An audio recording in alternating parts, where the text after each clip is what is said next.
Okay, here we go with track number 10. It's a funky blues in the key of A, and we're going to use pretty much regular chords that we've used before for the most part. A7, D9, E9, okay? And then there's going to be a little passing chord, which is going to be D sharp 9 in the last bar in the turnaround to go back to A.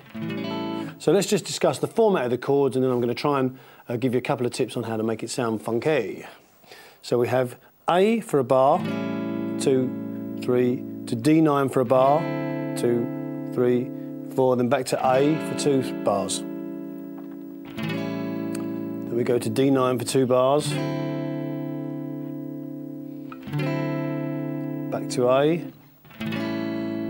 for 2 bars, up to E9 for a bar, to D9 for a bar, to A7 for a bar. Then we have this 1 and 2 and that's just a little figure, D9, D sharp 9, E9, then back. Okay, so let's discuss how we do this. Now, we hold the chord down in a regular fashion, but what we do is we kind of put our fingers above the string so it's muted like that. Now, what you want to do is when you bring out the notes that you want to hear, you want to make them as short as you possibly can, okay? So you don't want all that going on. You want it kind of like this.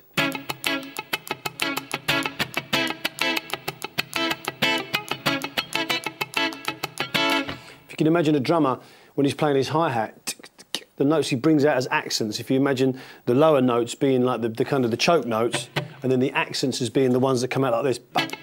So it's like, and that's if you think of them as being that short and just that much louder.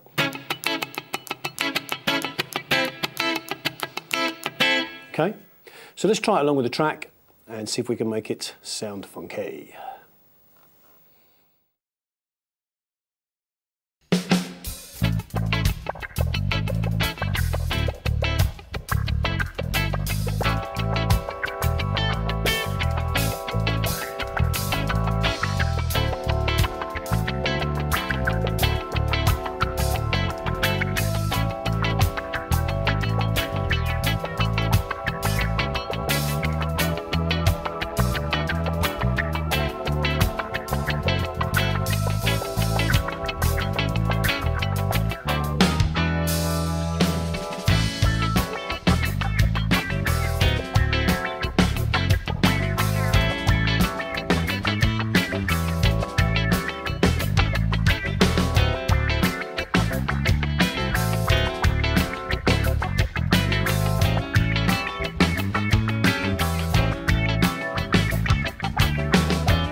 Okay, so you saw me playing the chords there, hopefully in a funky fashion, and I added a few embellishments on the A. Every now and again I'd put my finger on the 7th, being that 8th fret on the B string.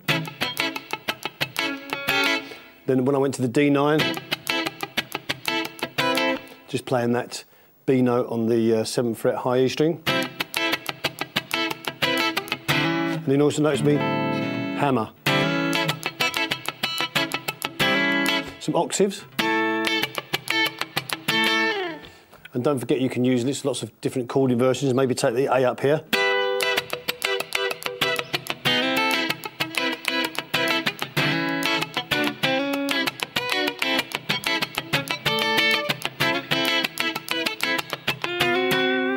you know, use all the stuff that we've learnt in the DVD so far. The whole idea is we're building as we go, but we can use pretty much everything we've learnt on everything in some form or other. So that's given us an insight into the rhythm playing.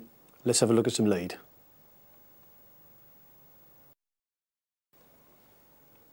Okay, we've arrived at the soloing section, and what I'm going to do is I'm not going to give you anything particularly new, but I'm going to try and solo over this and use everything we've talked about so far. So we're going to use the targeting, the phrasing, I'm going to be knocking off the volume to let the delay carry on, I'm going to be using the minor pentatonic, the major pentatonic, the stuff that goes up, the stuff that goes down, everything we've talked about so far. So I'm going to play a little bit longer over this one and try and make it sound like a good ending to this DVD because it's the last track. So buckle up, and if I mess it up, don't worry, I'll do another one and it will look like it was the one I'm about to play now.